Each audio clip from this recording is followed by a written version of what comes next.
Hello, everyone, and welcome to Articulate Economics. We're very excited to see you today. Before we begin, I would like to acknowledge the traditional owners of Australia and recognise their continuing connection to land, water, and culture. I'm currently on the land of the Gadigal people of the Eora Nation and pay my respects to their elders past, present, and emerging. I further acknowledge the traditional owners of the country in which you're on and pay respect to their elders past, present, and future. As we mark 175 years of our university's history, we acknowledge that this place has always been a place of learning and knowledge exchange for over 60,000 years, and wisdom has been passed down through many generations. This is a quick outline of what we will cover in the webinar tonight. I will quickly run through some housekeeping and then we'll proceed with a talk on US tariffs. There will be a live Q&A session at the end of the presentation, so please use the Q&A function at any stage to submit any questions that you may have. We will try to get through as many as we can. However, please feel free to email our team if there is something that we do not cover tonight. The webinar is recorded and we'll make sure that it is shared with everyone. And also it will be added on our learning resources page where it will be free for everyone to access. We have enabled closed captions for tonight, so please click on the show captions icon to view. And if you have any questions, you can always email us at fast.partnerships@sydneyedu.au. Tonight's webinar is delivered in partnership with the discipline of political economy as part of the discipline's 50th anniversary within the university, and it couldn't be possible without Associate Professor Gareth Bryant and his willingness to share his research and teaching insights on this topic with us. We're very excited to cover this topic as part of our Articulate Talk series, particularly as it was requested from high school teachers, and we very much appreciate your contribution and ideas in designing the talk. We hope everyone here tonight finds it useful for their upcoming assessments. Gareth, over to you. Thanks very much, Joyce, and hello, everybody. Thank you so much for joining today. I'll just get my slides ready and get into my talk. Before I start, I also want to acknowledge that I'm on Gadigal land today and pay my respects to elders past and present. I hope you are all enjoying your studies, I believe, in economics and maybe some associated subjects. What I want to do today is give you a bit of a taste of where you might be able to take that economics education on when you go to university through the political economy program at Sydney. So I'll give you a bit more details at the end of my talk about that, but I'm hoping to be able to give you a taste of that. So the topic we are looking at today is international trade, which is obviously a big story at the moment because of the recent imposition of significant tariffs around the world. So to get started, I thought it might be useful just to provide some basic definitions of what we're talking about when we're talking about international trade and tariffs before we get into some of the information about recent events. So international trade in simple terms is the exchange of goods and services across national borders, usually in exchange for money. So it can be exchange of goods, durable goods. So that could be, natural resource commodities, or it could be manufactured consumer goods like phones or computers. And it can also be of services. So for example, if you say buy some storage from Google to store your emails or photos on, that's an exchange of a service from usually for consumers in Australia. The big focus in recent times has been on international trade of goods, and that's what we'll be focusing on today. So then tariffs are a tax that is imposed on that cross-border trade of goods.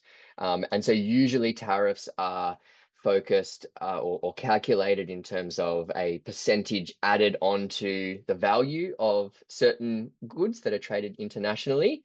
But usually targeted in certain ways. So based on the country of origin or the particular type of product that they represent.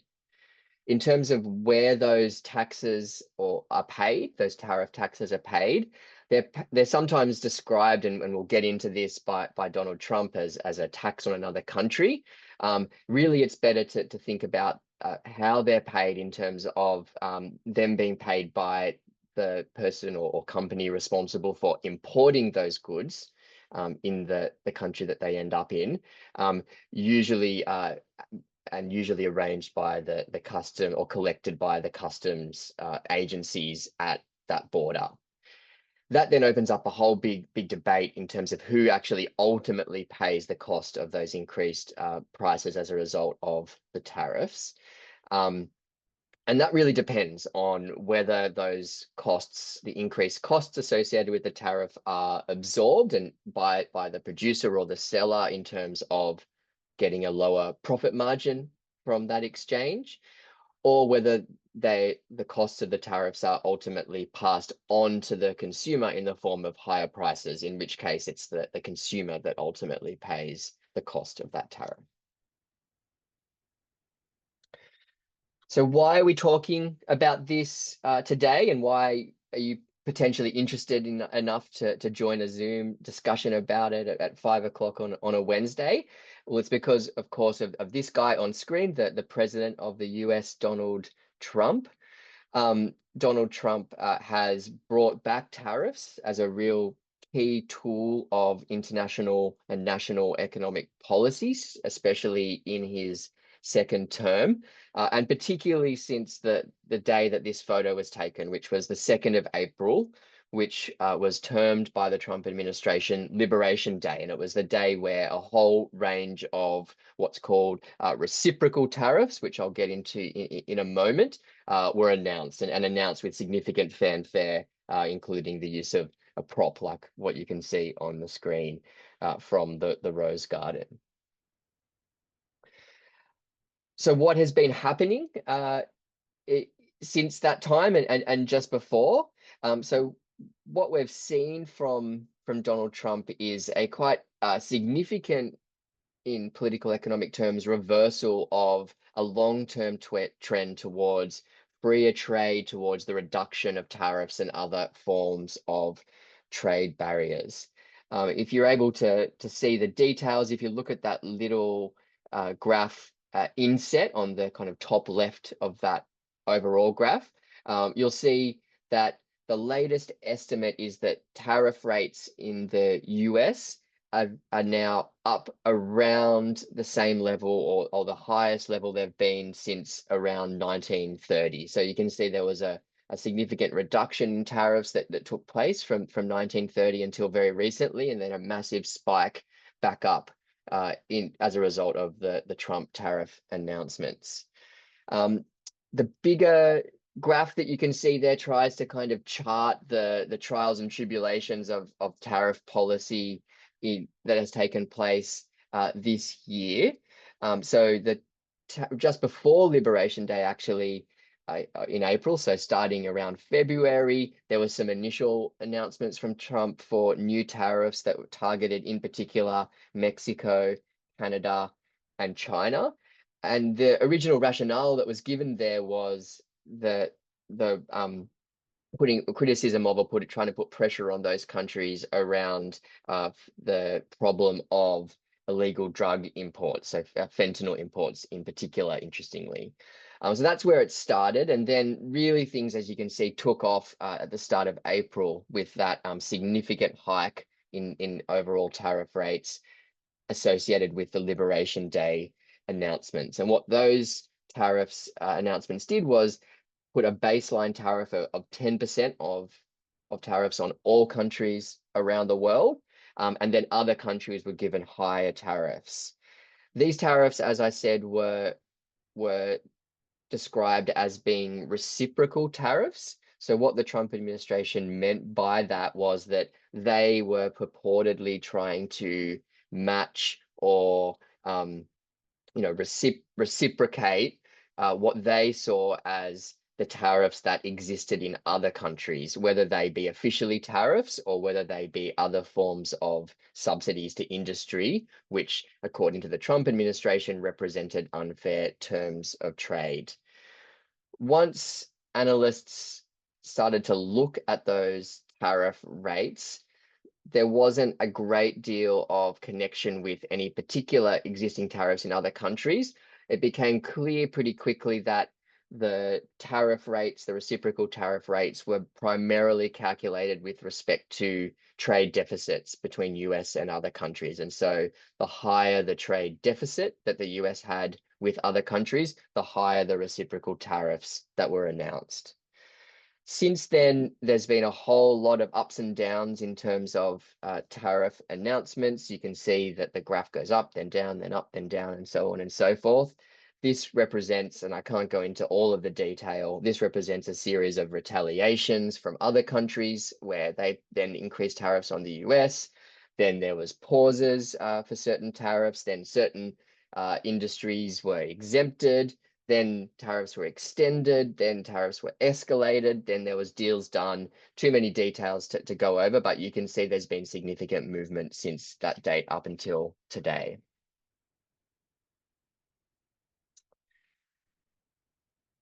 The highest tariffs as part of these announcements were levied on China.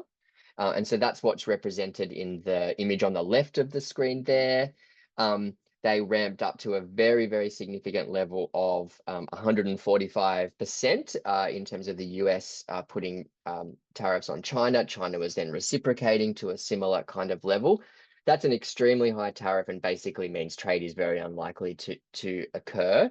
That didn't last long though. That high tariff rate was paused and is currently paused and down at a rate of around 30% as negotiations continue between the US and China in terms of potential for a deal. And there's also particular exemptions on certain types of goods, such as smartphones, for example. And you can see that the Trump administration was getting worried about the potential for costs to be passed on for really emblematic goods like smartphones, and consumers being very unhappy about having to pay $3,000 for the latest iPhone.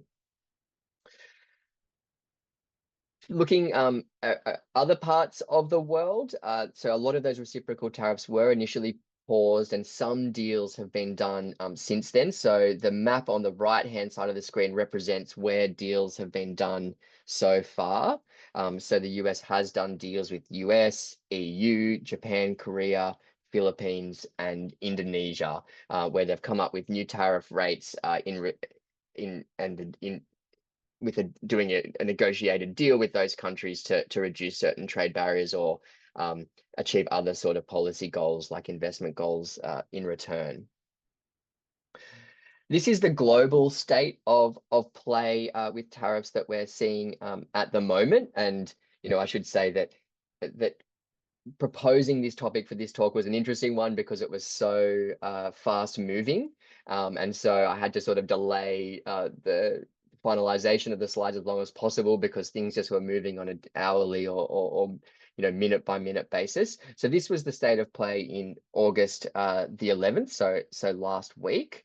And you can see there's variation in terms of the tariff rates. So some countries have the baseline tariff. So you can see Australia is in that beige color there. That means the baseline 10% tariff. That's the lowest tariff that has been levied by the US.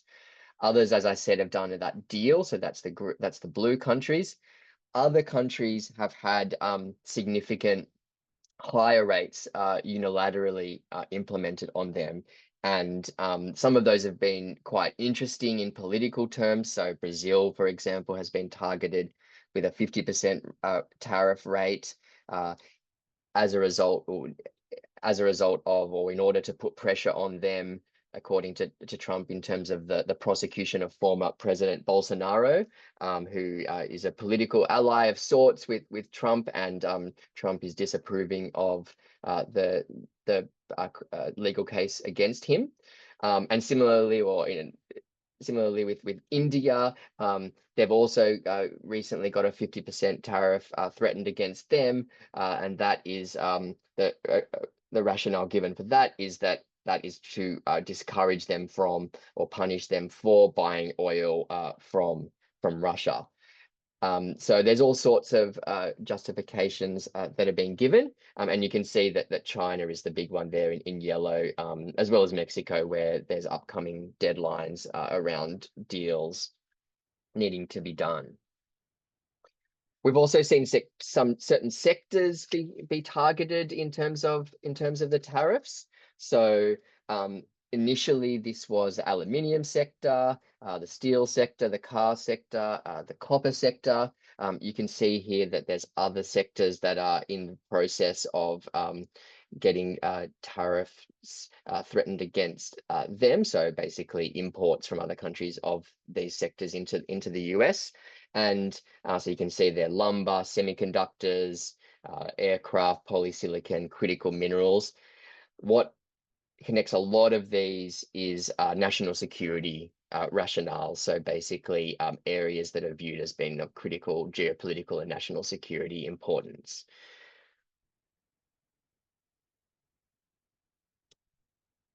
As I said, this is a fast-moving space, and so some of the impacts of the tariffs in terms of assessing what has happened are currently still playing out.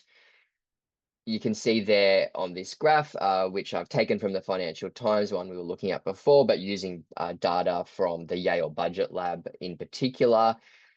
They have the black line at the bottom there. That is a calculation of that current actual effective rate. So that's lower than the headline rate or the announced rate. That is because there's delayed impacts of tariffs as a result of stockpiling. So what a lot of importers have done is bring it forward their inventory before the tariffs hit to try and avoid those price increases. As well as the effects of the pauses and the deals that have been done that are meaning that the effective rate of tariff that's currently being paid is not fully realized yet, but will be in the future. This is so that's a caveat in terms of assessing where things are at so far, but we still can look at some data points and see what the impacts have been so far. So the big one is looking at the trade balance. So this is showing the monthly US trade balance in goods and services for the US with the rest of the world. And so you can see that every year since 2016 there and going back further is in deficit. So the US has a significant trade deficit with the rest of the world overall. And that's one of the things that's motivating Donald Trump in terms of starting to change that balance of trade. So you can see that's a long-term deficit. You can see the deficit actually increased quite a lot recently. That is the stockpiling that I was talking about. So the rush to bring in imports before the tariffs hit. Since the tariffs have hit, the deficit has shrunk a little bit. So that's where we are right now.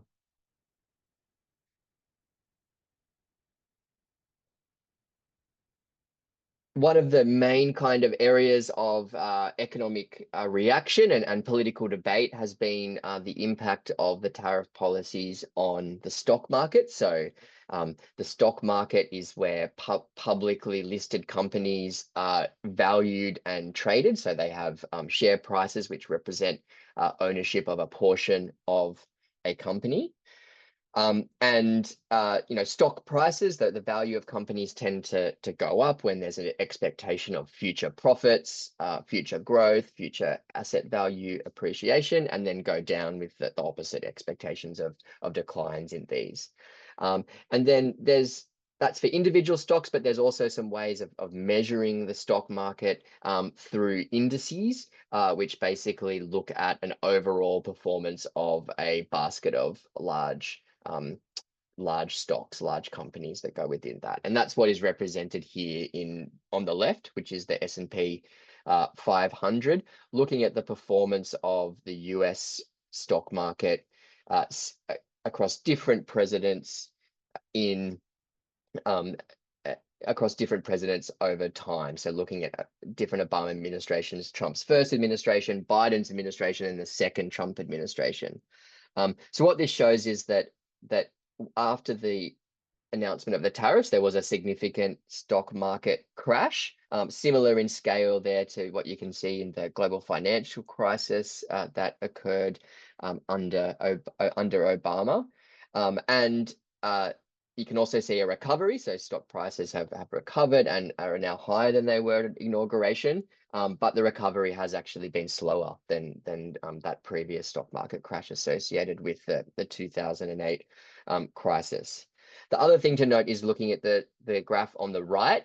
You don't need to pay too much attention to the details of it. It's basically a measure of stock market volatility, which basically is like, how much stock prices going up and down in any particular day. The key point to take out of this is that you can see that that volatility index really spiked massively after April. And so what we've seen in the stock market responding to the tariffs is a significant responding to the initial tariff announcements, as well as the toing and froing of policies as they've been paused and negotiated and extended and expanded and exempted and so on. We've seen significant volatility in the stock market going up and down more than usual. What we're waiting to see on is the overall impacts of the tariffs on a few key things. Things like the value of the US dollar, things like economic growth, things like levels of employment, things like levels of investment, and most significantly, levels of inflation. And so we've seen recently that inflation has not spiked too much yet, but in the last couple of weeks, we have seen certain measures of inflation start to look a little bit elevated. So that's something to keep an eye on in our analysis over the coming weeks. So I want to go over to you guys now and put a poll to you and see what you think about what you think is motivating the Trump tariffs. So I've got 8 options here on the screen in a QR code. So please get out your phones and I'll shift over to the poll. There's 8 different options here, and they're all things that have been mentioned in the debate about tariffs. So what I want you to do is to rank your choices in terms of what you see as the most to least important, and we can then discuss those results.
All right, so I can see those results are coming in. We've got plenty of votes so far.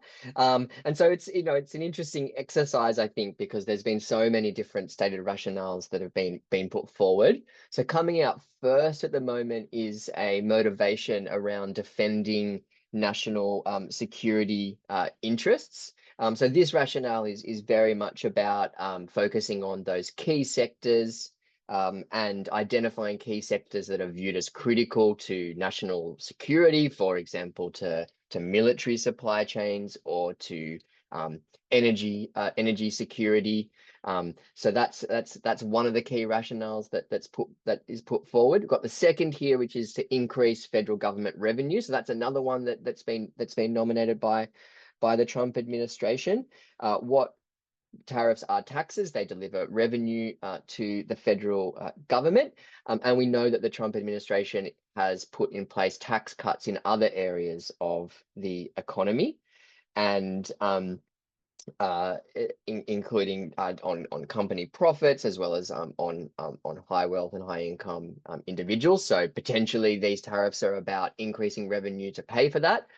Third, targeting political enemies. So we've seen that directly, for example, with the Brazilian example. So supporting a political ally and targeting a political enemy, which in the case of Brazil is President Lula. Fourth here, sanctioning geopolitical rivals. So we can understand the tariffs as being partly about that. So we're certainly seeing that with the Indian example, which is indirectly, you could say, about sanctioning Russia, which is selling oil to India. Fifth there, support domestic industry and workers. So this is the political agenda around America First, or Make America Great Again. And it's an argument for tariffs, which is all about encouraging companies to invest in America and to make American products and industry more competitive compared to the rest of the world. I've got political theatre coming in there as six. Certainly, the theatre of politics is always at play with somebody like President Trump.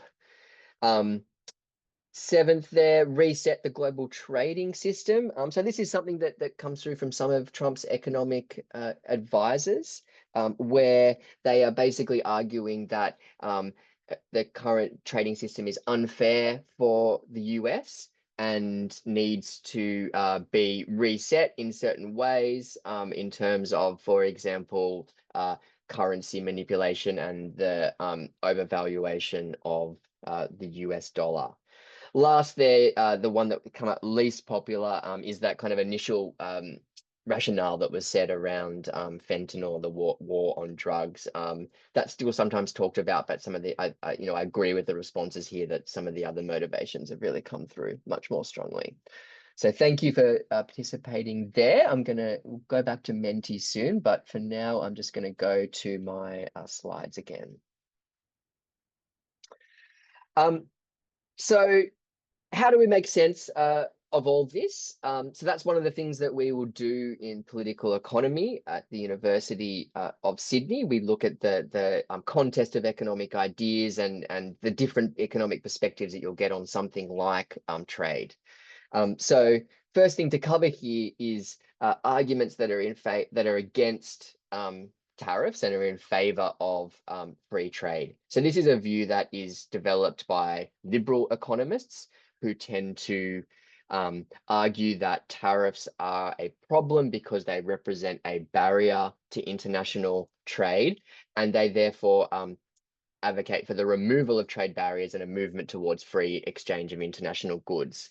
This is a tradition that comes from the tradition of classical political economy, one of the original ways of doing economics that developed in the 18th century around the time of the Industrial Revolution in the UK, and was developed by famous political economists such as Adam Smith, who had the famous notion, you might have heard of it, the invisible hand, which is all about the ability of the market to allocate goods efficiently. And this is suggested in this famous quote here from Adam Smith, who said, "It is not from the benevolence of the butcher, the brewer, or the baker that we expect our dinner, but from regard to their own interests." So what Smith was getting at here was the way that markets are able to allow people to act in their self-interest, and this will bring benefits to everybody.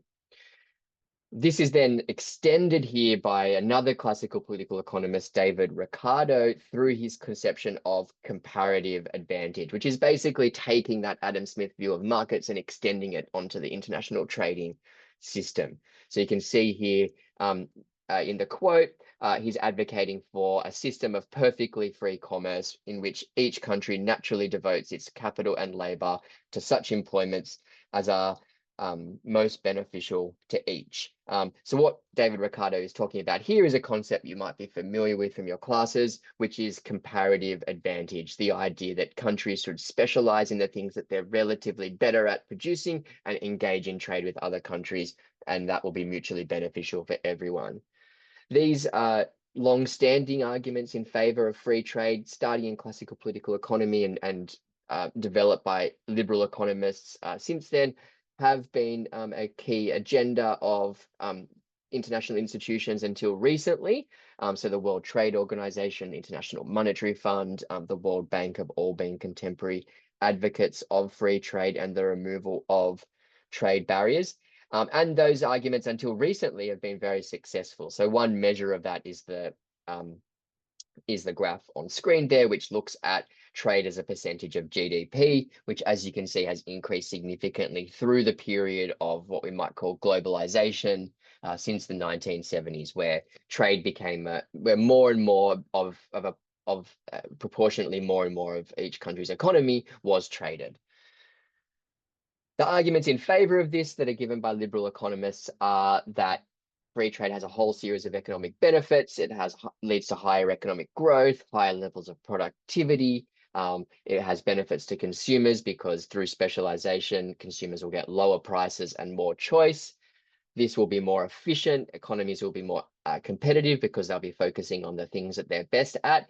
And through interlinkages of deep interlinkages of trade, there's an argument that this might be good for fostering international peace and security. But in political economy, we always emphasize that these things are a debate. And there has been a significant school of economic thinking, which we might call an institutionalist school of economic thinking, that has been in favor of using trade protection, such as tariffs, in certain strategic ways. And the argument for that has tended to argue that trade restrictions at times can help to actually create comparative advantages. So don't just accept natural comparative advantages, but actually can support certain industries to become internationally competitive, especially infant industries, especially in new industries that governments would like to see develop into globally significant competitive ones. So there's some historical evidence for this being used successfully in some of the rich countries of today, including in the US as well as the UK, which did successfully use trade protections to develop in the 18th and 19th centuries. There's some famous advocates of this approach. So one of them is Alexander Hamilton, who is known for having the famous musical about him, who was also one of the US founding fathers and played an important role in early US history. So one of the things he did, among many things, is write this note report on manufactures, which was advocating for the use of trade protections like tariffs in certain things, in certain areas. You can see here from the quote here, he's arguing that every nation ought to endeavor to possess within itself all of the essentials of national supply. So that's kind of a bit of a critique of the idea of specialization and arguing certain sectors actually should be developed by countries. Similarly, Frederick List, a famous German political economist, made very similar arguments and was directly influenced by Hamilton. And he coined this well-known term, kicking away the ladder. And what he was arguing was that when countries, say back then, say the UK was trying to impose free trade on countries like Germany, which was developing, that this amounted to kicking away the ladder, not allowing countries to use the same kinds of trade protections, such as tariffs, that allowed them to develop. And so that argument has been influential, thinking about the relationship between wealthy countries and poorer countries today.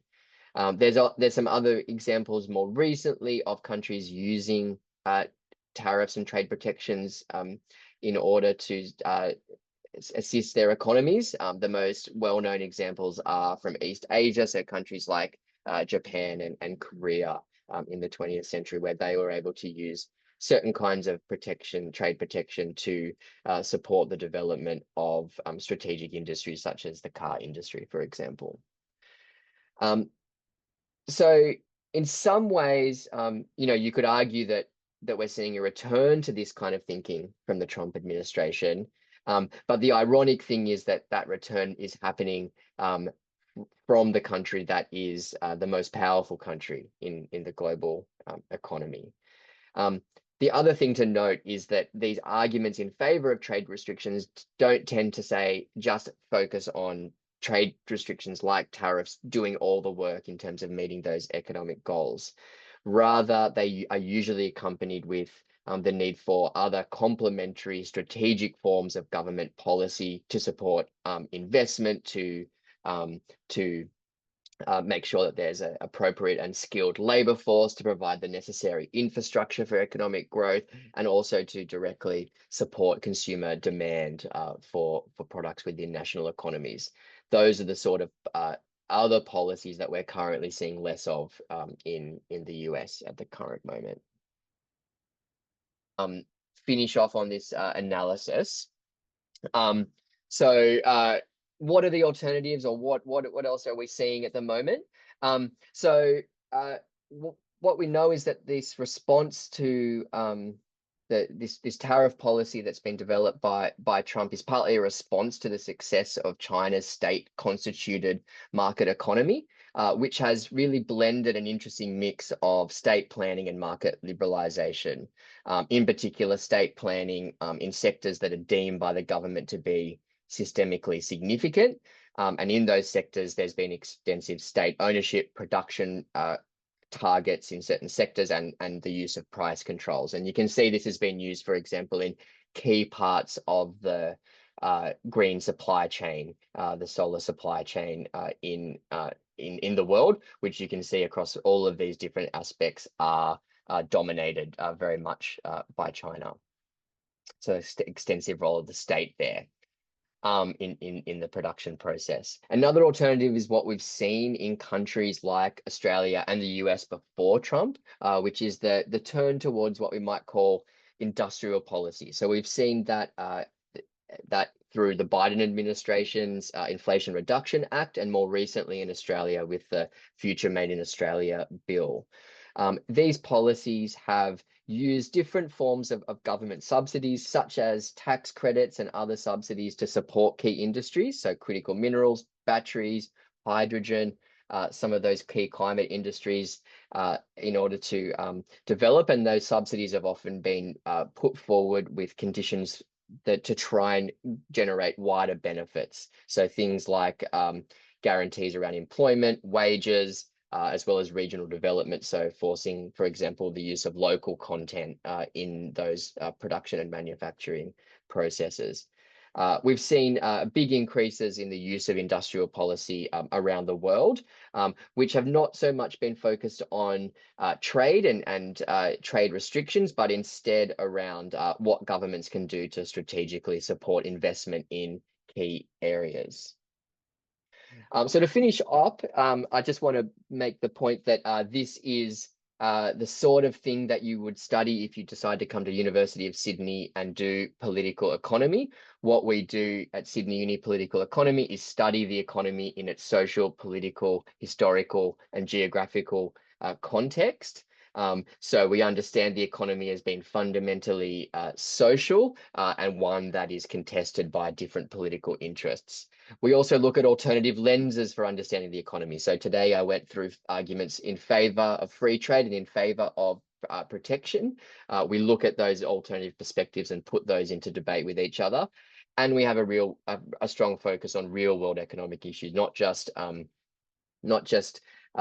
abstract thinking, but also thinking in terms of issues that matter, issues like global trade, but also other key social and environmental issues like inequality and climate change. I just wanted to finish with a little endorsement that we've got recently as a result of the 50th anniversary from our Prime Minister, who was one of the graduates of our program here. You can see him in protesting in favour of studying political economy at University of Sydney in the 1980s.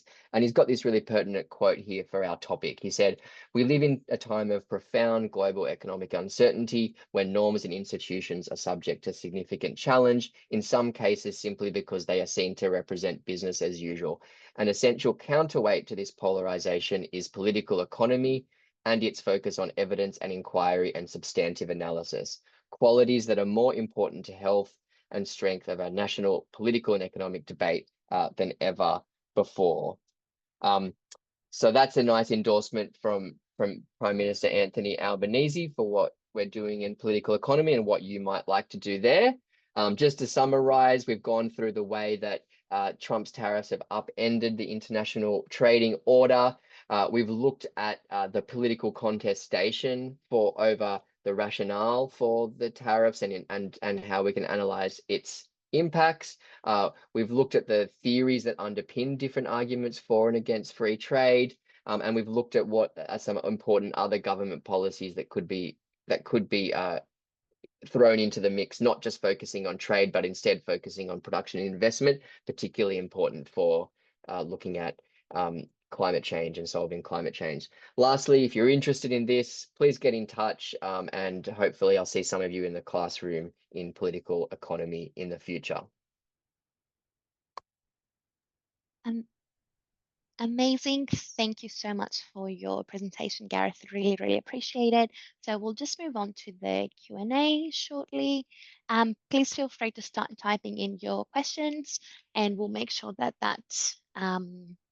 we'll go through and we'll answer them live quickly. Amazing. There we go. Okay. So we've started receiving some, so I might just jump straight into it. So the first one we've received is, which tariffs most impact Australia's economy?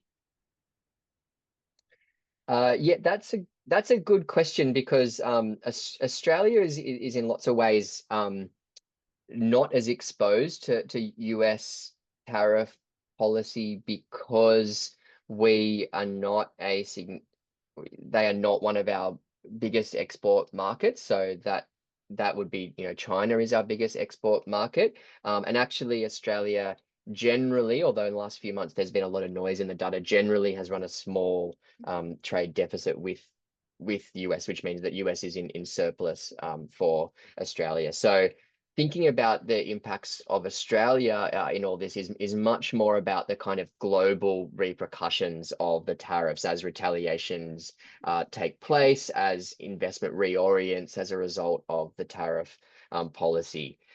So as Australia will be looking at the global impacts in terms of global inflation or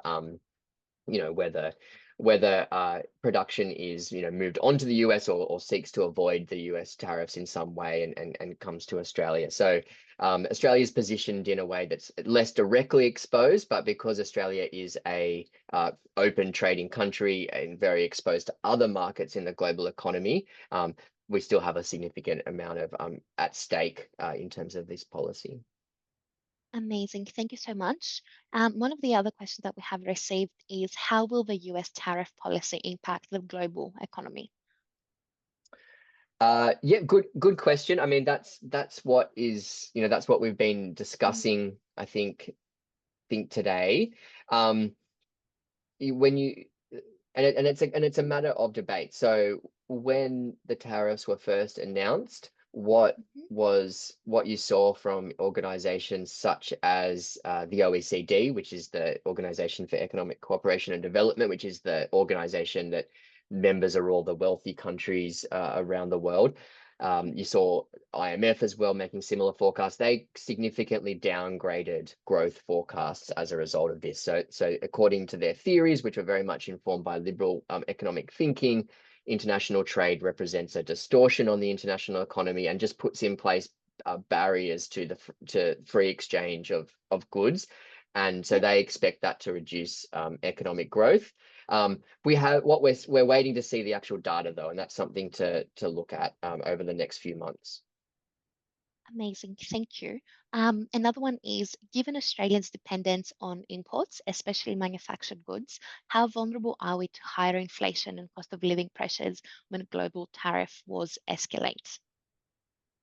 Yeah, so that's a good question. There can be sort of competing impacts. So, it's possible that in the short term there's a diversion of goods towards Australia in order to sort of avoid tariffs, and that can, in the short term potentially Hmm. result in having downward pressure on inflation.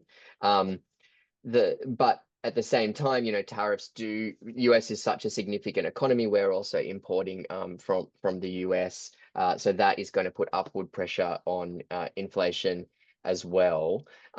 So one of the things to think about is what's the initial impact. So once a tariff gets in place, that can be a one-off increase in prices. So that can be a significant adjustment, but may or may not result in long-term increases of inflation. At the same time, then when retaliations are put into place, when policy is moving around so much and causing uncertainty, that in itself can be inflationary because of the significant disruption to supply chain and being able to make economic decisions and plan production decisions and trade decisions because there's just so much chaos and volatility. Amazing, thank you. Another one is, are there any impacts of the trade on China so far? Could this indirectly impact Australia? Yeah, well, what China is one of the key targets of the trade Hmm. policy, and has this significant threat of very large tariffs that are, threatened on it, and then has threatened reciprocally very large tariffs on the US. So those tariffs are so high at over 100% that would make trade mostly unviable. The problem with that is that Chinese supply chains, so I gave the example of solar panels, but there's many other Mm. industries as well, as so deeply, the global economy is so deeply integrated within those at the moment, that would create significant challenges. There's also all sorts of debates that are happening in particular areas. So one of the key ones is semiconductors, which is like the chips that are used in different products. In particular, that debate has been around the use of semiconductors or chips for generative AI, and there's been a lot of movement that has attempted to restrict. US has attempted to restrict access to that technology in China, Yeah, and that's been partly about tariffs and partly about other negotiations. amazing. Okay, we'll go through one more question because I think we will be running out of time. Okay, for an economy like Australia, do you think there is a place for the national defense argument for protection? For example, making sure we protect key industries for our survival, such as agriculture, some manufacturing, etc., in light of global conflicts, potential world events like pandemics, and these increases in protectionist policies. Yeah, I mean that's certainly something that's been pursued by the government. So if you look Mhm. at the Future Made in Australia Act, there's two streams of that act. One is a net zero or climate change stream, which is about supporting industries that are going to be relevant for achieving net zero goals and reaching decarbonisation targets. And the other is an economic security goal, which is all about securing or supporting key industries that are deemed to be important for national security or economic Mhm. resilience, as well. So those two things are really the two big ones that are at play in those debates, and are often pursued interestingly simultaneously, where support for climate policies often gets over the line if it has an economic security agenda, and then vice versa. Amazing, thank you. Okay, last one. Is political economy different to the Bachelor of Politics, Philosophy, and Economics? Yeah, great question. So political economy is one of the four things you study if you go into the Bachelor of PPE. So in a BPPE, you do four areas of study. You do classes in economics, you do classes in politics, you do classes in philosophy, and you do classes in political economy. And then you choose to specialize, or we call major and minor, in two of those. Yep. So as part of the BPPE, you can either do a little, you have to do a little bit of political economy, and you can choose to do a lot more political economy if it's one of the things that interests you the most, as either a minor or a major, which basically means that you take political economy classes at first, second, and third year level. Okay, and sorry, another just a part two of that question. Is political economy the course heavy in climate change and sustainability? Yes, we certainly do focus on that. So I actually usually teach a third year class, Mhm. which is called Economy, Environment, Sustainability. And that is all about looking at the different political economic debates about the environment, sustainability, and climate change. So you can study a whole course about that. We go into debates about degrowth, debates about market mechanisms and carbon pricing, and all sorts of things. So if you're interested in that, we absolutely cover that. And of course, across all of our other courses, we often will have a week or two that's focused very much on climate change and other sustainability concerns. Perfect. Thank you so much for answering. For anyone we didn't answer your question, please feel free to email those through to us at fast.partnerships@sydneyedu.au, and we'll try our best to get back to you as soon as possible. Before you leave, we would love to hear your thoughts on today's talk. If you could please fill in the evaluation survey, that would be great. My colleague Annette will also put the link in the chat for your convenience. This is to really help us improve and incorporate more economics topics in the future. So please add any ideas that you might have as well.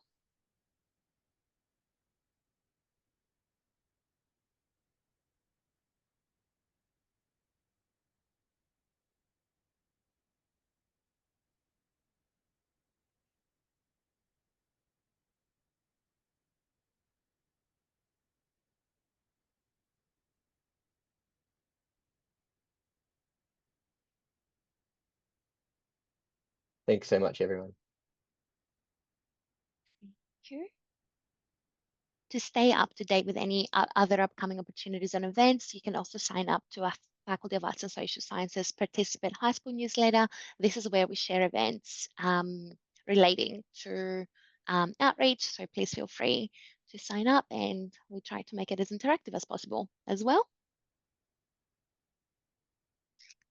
And for any ancient history students or teachers in the audience tonight, we do have another talk coming up on ancient history in the next fortnight, where we will cover the ethical care, treatment, interpretation, and display of human remains with a particular focus on Egypt. You can sign up by scanning the QR code on the screen. And we're very excited for this one because it's a collaboration with our Cha Cha Wing Museum, and it's very, very good because they're currently doing a lot of research on this topic. And I wanted to say a massive thank you again for attending. We hope to see you again very, very soon. And we wish you a fabulous night ahead. And a massive thank you to Gareth for all his work preparing, researching, and presenting tonight, and to Annette for making sure that everything is running smooth in the background. Thank you, And to you everyone. too, Joyce.